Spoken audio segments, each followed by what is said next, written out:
big.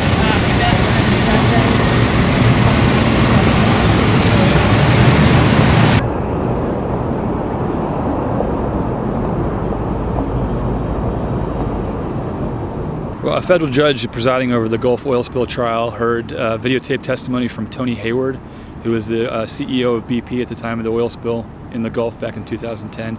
We only heard about a 20-minute portion of the tape of testimony that lasted for several days back in 2011.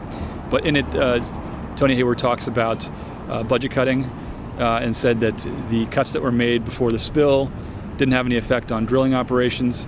However, the plaintiffs suing BP followed that up by playing portions of a tape from somebody who has since left the company, who was in charge of Gulf drilling operations, who said that he had to cut $250 to $300 million from the Gulf operations drilling budget between 2008 and 2009.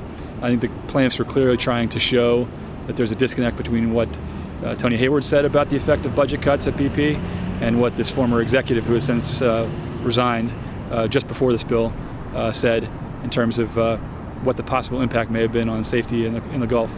This other, Kevin Lacey, this other executive, insisted that he never put profits ahead of safety, but he certainly said he felt pressure to make cuts that could have affected safety.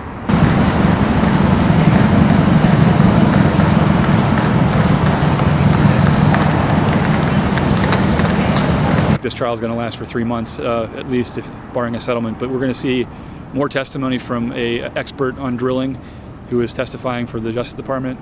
Transocean's about to question him, and I think BP will get a chance later too. But he's been fairly critical in his testimony already about what BP did and how it drilled this well.